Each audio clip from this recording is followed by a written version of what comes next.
Have you ever thought, okay, I'm saving, I'm investing, but how much do I need actually for this to work? How much should I be in cash so I don't panic when the car dies?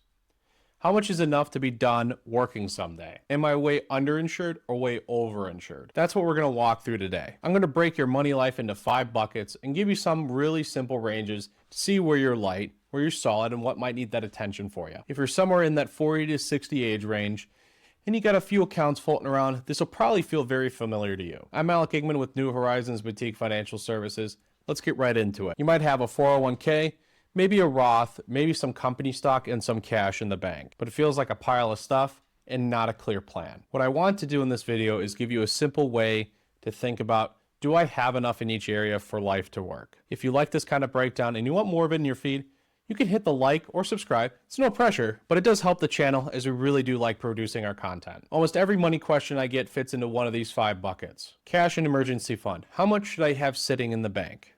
Short-term goals. How do I plan for cars, trips, home projects without blowing up that budget? Protection.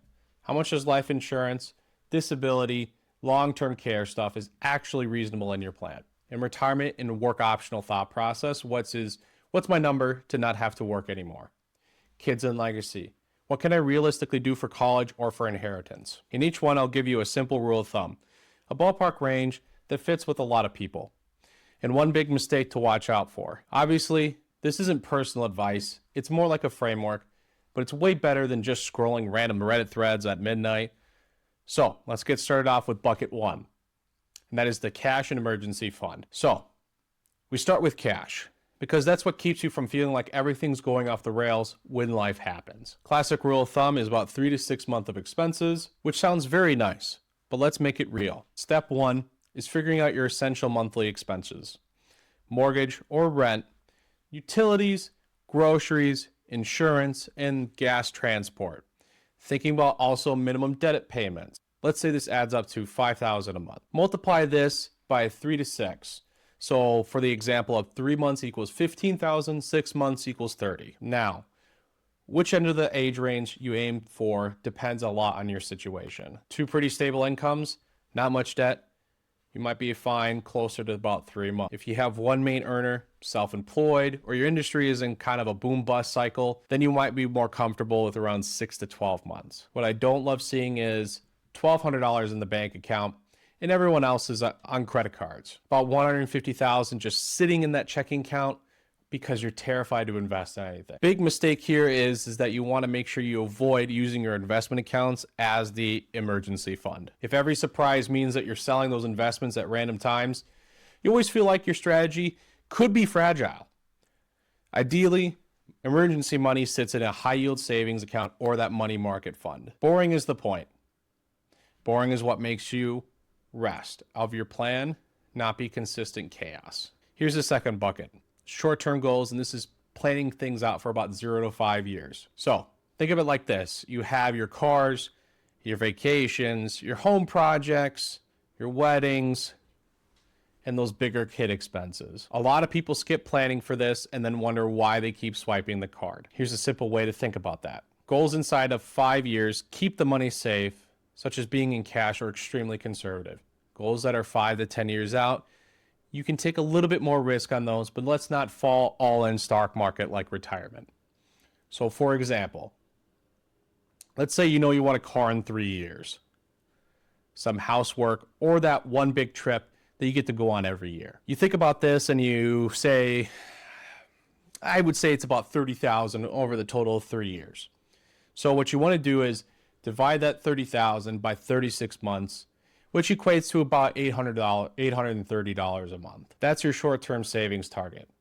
If you automatically move that into a separate goals account every month, then when stuff pops up, you're pulling from the plan, not from a Visa. Here's that other big mistake here. Putting literally everything into long-term retirement accounts, then constantly raiding those or using debt because life keeps happening. A healthy setup usually has 3 things. First being is emergency cash, short-term savings, or long-term investing. When all these 3 exist, money starts to feel a lot calmer. Bucket 3 is being that protection. Think of life, disability, long-term care. This is a lot of the not fun things. So when we think of these insurance, they do actually matter a lot. And people, I usually ask one of two questions. Do I even need this, or am I getting ripped off? Let's start with life insurance. A simple starting point is about 10 to 15 times your income if someone relies on your paycheck.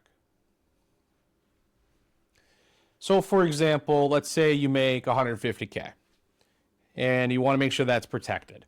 Simple 10 times multiplication is about 1.5 million, and for 15 times it's about $2.25 million. That doesn't mean that the magic number is for everybody, but it's a way better starting place than whatever I get from my employer. For disability insurance, here's the real question. If my income stopped for 6 to 12 months because of an injury or an illness, what would happen to that plan of ours? A lot more people hit disability than die early. So I actually care a lot about this when it happens if you can't work for a while. Then here comes long-term care, needing help later in life, such as things like assisted living, memory care. That kind of thing can be really expensive. And not everyone needs a traditional long-term care policy, but everyone needs some sort of, if this happens, here's the plan. Are we planning to self-fund this, using a hybrid policy, or lean partly on family? And if that's the plan, have you actually talked to them? Here's a big mistake. Making all this purely about cheap premiums or avoiding it completely because it could be uncomfortable. You don't need to insure away every possible bad thing. You just want enough coverage that one event doesn't blow up everything that you've worked for. Here in the fourth bucket is the retirement in the work optional number. So let's talk about this one, as this one a lot of people care about. When can I stop working, or at least stop having to work? The way I like to frame that is this. Forget the age for a second. Start with spending. Ask, if I were retired today, what would I want to spend each year after taxes? For a lot of families I see, that might be $80K to $120K a year. Some folks are higher, some folks are lower, but that's a pretty common band. Once you have that number, you can get a rough work optional range by multiplying it by 20 to 30 times. So if you want $120,000 a year in retirement, thinking you want 20 times that, you want 2.4, 25 times would be 3, and 30 times would be 3.6. Now that's not a guarantee or a promise or anything like that. It's just a ballpark to start thinking, am I on a path where this is actually realistic? What needs to shift if I want this to happen sooner? The one thing you want to remember this is, it's not just your investments doing the work. You probably have Social Security, maybe a pension, and some part-time work for a while, plus whatever you have already saved. The only really important nuance here is two people with the same total number can be in very different spots. Let's do, for an example, person A has $2 million, all pre-tax 401k or in an IRA. And person 2 has a split between taxable, pre-tax, and on paper they truly do have $2 million. In real life, their tax bill and flexibility can be totally different. So it's not just how big is the pile, it's also where it is, what accounts, and how much will it be taxed when you actually spend it. If you want me to do a separate deep dive on withdrawal order, tax strategy, let me know in the comments and I'll queue that up. And now we're on to the last bucket here, and that is the kids and legacy. So think of things like college, inheritance. These are very important things to think about. And these are where a lot of the emotions show up. People say things like, I want to help with college. I want to leave something behind for the kids. I don't want to be that burden to them. Here's the uncomfortable but true thing. You can borrow for college, but you can't borrow for retirement. So your first job is to make sure that you're actually okay. Once that's on track, then you can decide, what role do we want to play in for paying school? What kind of legacy do we actually want to care about? For college, I like to ask, do you aim to be 25% of an in-state school, 50 or 100? Once you decide that, you can turn it into a monthly savings target. For a lot of families, even $200 to $400 a month per kid into 529 over time makes a real difference. For inheritance, there's no single right plan. Some people want to leave a big chunk, others would rather give charitably. Help the kids a little bit along the way and let them build their own path. Here's the big mistake that comes across when thinking about this is really simple, but it happens a lot. And that is destroying your own retirement out of your guilt. Your kids are better off with parents who are financially solid and who model healthy decisions than parents who consistently stress at 75 because they're overextended trying to cover everything. So here's the summary, guys, of those 5 buckets and to keep that sanity check in your situation. The first being is cash.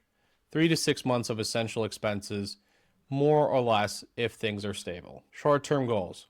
A separate bucket for the next 0 to 5 years so you're not always relying on. The third being protection. Enough life, disability, and long-term care planning so no one single event doesn't wreck that whole plan. And then on to the retirement.